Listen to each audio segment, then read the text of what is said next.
Neji Hyuga versus Mitsuki. This right here is a very interesting fight. First of all, a person on Twitter actually recommended me do this death battle or whatever you're going to call it. In future videos, I will be doing characters that fight just alike. For example, in this fight, you have Neji, which is a very close range fighter, and then you have Mitsuki, which is like a very versatile fighter. He has close range and also medium range. I feel like this right here is not like the best example of like a very balanced fight, but in the future videos, I will definitely try to make the other fights as balanced as possible in terms of fighting styles. Now, just a precursor, of course, I will be talking about Neji as a Genin, and I also will be talking about Mitsuki, of course, as a Genin, but in base form. Sage Mitsuki is a little bit too overpowered for Genin Neji. Now, to start off with Neji, Neji was already branded as being the strongest Genin in his class. Neji gained praise from Kakashi. Not only that, he gained praise from Hiyashi Hyuga, which was the leader of the Hyuga clan.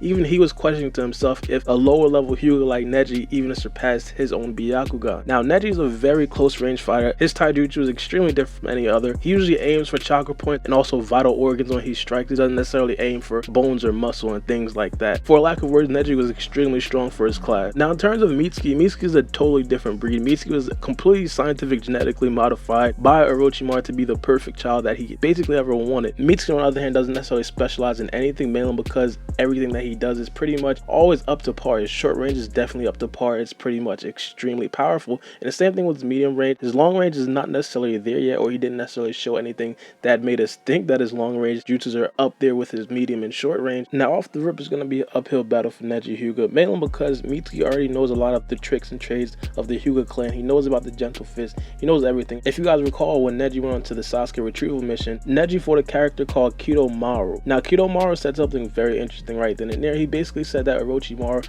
told him a little bit about the Hyuga clan. And if you guys know Orochimaru, you guys know that Orochimaru taught Mitsuki almost everything that he knew himself. So I'm pretty sure along the way, Orochimaru did tell Mitsuki about the Hyuga clan, not only the Hyuga clan, but probably even the Uchiha clan and every other clan that there is that he would probably encounter when he does go to the Leaf Village. So just off of that information, Mitsuki would definitely try to keep his distance away from Neji just so he wouldn't get any of his chakra points plugged. Now, the thing about Mitsuki is the fact that he's very sensitive to his chakra. Back during the Mist Village field trip, he fought a character called Shizuma. Now, what Shizuma did was basically he summoned this fog, and what the fog did was it took a lot of chakra from anybody who was in the fog. And Mitsuki, when he was in the fog, it looked like he was not really himself. It looked like he was very slow. It looked like he was sluggish, and basically he almost died in that arc. Now, that being said, Mitsuki would definitely be on the defensive side of the fight for at least the very start. Now, to be honest, Neji could basically pull off a couple of moves when he does eventually get into the close range situations with Mitsuki. I feel like one of his go-to moves is definitely going to be the air palm. Now, the air palm doesn't necessarily strike any Tenketsu points. It basically is a taijutsu that hurts the internal organs of Mitsuki. Now, it is very probable that some of those attacks will probably hit, but during those times, Mitsuki could definitely be retaliating with some very devastating blows. Short range combat, as I said, is something that Mitsuki is definitely good at. And as I said, Mitsuki is definitely going to be trying to open the gap between Neji and himself in terms of distance. He will actually be retaliating because he isn't just going to be sitting there running from Neji the whole time. Now, during that, Mitsuki can use multiple jutsus that ranges from wind style, gale palm, with a lightning snake that he uses all the time. But a blow that could be absolutely devastating for Neji would be the purple lightning. Now, I'm pretty sure you guys know what the purple lightning is. Kakashi used it before, and when he used it, it's basically the talk of the Boruto community. Mitsuki actually used it one time, and it was in the manga. Now, through all those attempts, I'm pretty sure Neji's gonna definitely whip out the 64 palms. Now, the thing about the 64 palms is the fact that if they do connect with Mitsuki, Mitsuki's basically done. Mitsuki does have the idea of what the 64 palms are, mainly because, as I said, Orochimaru taught it to him already. He basically told Mitsuki what it does and what it can do if he does get caught into it. Now, once Mitsuki gets caught into a jutsu like this, I'm pretty sure the only thing that he could do at this point is basically his trump card. Now, I wouldn't necessarily call it his trump card, but it would basically be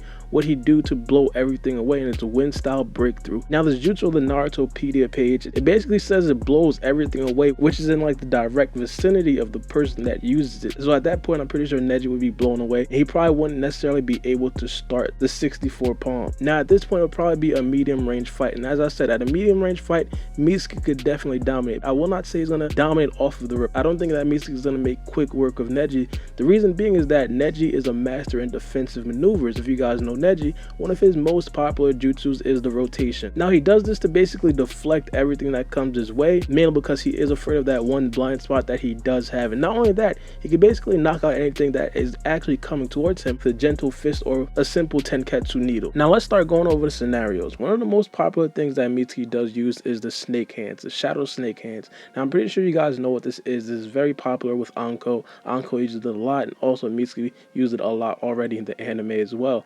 Now, I'm pretty sure he'd probably use that and try to attack Neji from that mid-range right there. Now, from the rip, we already know, as I said, Neji has multiple ways of deflecting this, so I'm pretty sure this wouldn't bother Neji. But this attack would basically be a studying method for Mitsuki. I feel like Mitsuki probably would understand that for a ninja as talented as Neji, this probably wouldn't work. So Mitsuki would try to study how Neji deflected these snakes. Once Mitsuki does this, he'd probably create snake clones. I'm pretty sure you guys know what they are. They're like shadow clones, but they're built out of snakes. It's pretty much real weird. Mitsuki has it though. So he'd probably create that. He'd probably create a couple of them, probably 4 of them, and surround Neji to basically speed up the efficiency of this. And he'd probably use the snake hands multiple more times. Now, depending on how Neji does deflect those, it's pretty much what Mitsuki's going to do to strike. Now, we've seen in a fight versus Kidomaru that during a situation like this, Neji can basically use the 64 palms. Now, if he does use the 64 palm, he'd be susceptible to attacks that would come from below. Neji has the ability to see 360 degrees with one tiny blind spot, but a huge blind spot that he does have is what he can't see, and what's underground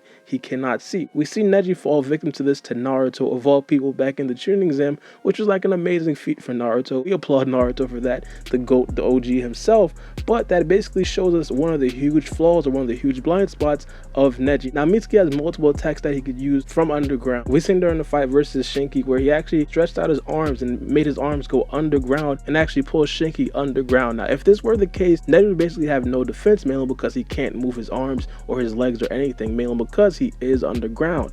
But in my opinion, if Neji is doing the 64 palms and basically trying to deflect all the other snakes that are being thrown his way, Mitsuki probably won't get a clear grasp of his legs, mainly because Neji would be moving way too much. Now, Mitsuki does have another move that could basically come from underground, and it's called the hidden shadow snakes. Now, I'm pretty sure you guys know what this is. He uses, I think it was versus Shinki, when there were multiple white snakes that appeared from underground. Now, if this is the case, I feel like this would probably be the end for Neji, mainly because, as I said, he is very susceptible from attacks that come from underground, mainly because he cannot see it. But now there is another scenario where, in fact, he actually does use his rotation. And this could also happen if he is tipped off to the fact that there are snakes coming from underground. He could possibly just switch to rotation, which definitely would be very useful at first. But the thing about this is the fact that Neji does eventually get tired from using the rotation. Now, as I said, Mitsuki's basically able to spam these snakes. And once Neji does get tired, his rotation seems to slow down. Now, I'm pretty sure you guys know the rotation jutsu from Neji is pretty much unstoppable. The only way you could basically get through it is if you slow it down. I'm pretty sure this would probably be the direction in which Mitsuki would probably take. Now, ironically enough, this is actually the exact same thing that Kidomaru did to Neji when he did beat Neji, or when he almost beat Neji, I'll put it like that. Now, at this point, I'm pretty sure Mitsuki's main goal is to restrain Neji at all costs. I don't think that Mitsuki's gonna want to try to waste any more time to try to find Neji's blind spot, even though he knows that he probably has a blind spot. I think his main goal, as I said, is to restrain him, and after he restrains him, he can basically force Neji into forfeiting. I feel like Mitsuki could easily use his arms and pull Neji underground, which would basically render Neji useless at that point. He can't move or anything like that. It would probably be finished for Neji. And if Mitsuki's hands don't get on, I'm pretty sure the hidden shadow snakes will probably get him, because there's just too many for Neji to dodge, especially when he can't use the rotation anymore, mainly because it was slowed down earlier by all the snakes that Mitsuki was spamming. But I will have to say, if Neji at any point does strike a Tenketsu point of Mitsuki, Mitsuki cannot do this. Mitsuki will not be able to just spam snake. Mitsuki will not be able to just spam all of these lightning jutsus. He'd have to be way more efficient and way more strategic with his jutsu. In my opinion, I feel like this would be a very long fight. Even though a lot of people probably think that Mitsuki would probably just demolish Neji off of the rip, it would probably definitely not be like that. It would probably be a very long and drawn out fight. And if Neji does eventually probably hit one of Mitsuki's chakra points, it would probably be even longer. But let me know what you guys think about this in the comment section below. As I said, this is my first versus battle. Let me know what you guys think of it. I don't know, I might be wrong. Let me know if you guys think that Neji will win. Probably if you guys do think that Neji will win, let me know in the comment section below. Give me your best arguments, because I might be wrong. I'm not like the end all be all. But this is my first one. If you guys have any more suggestions about which more battles I should probably try to do, let me know in the comment section below. But it's been your boy Barbie, and we out.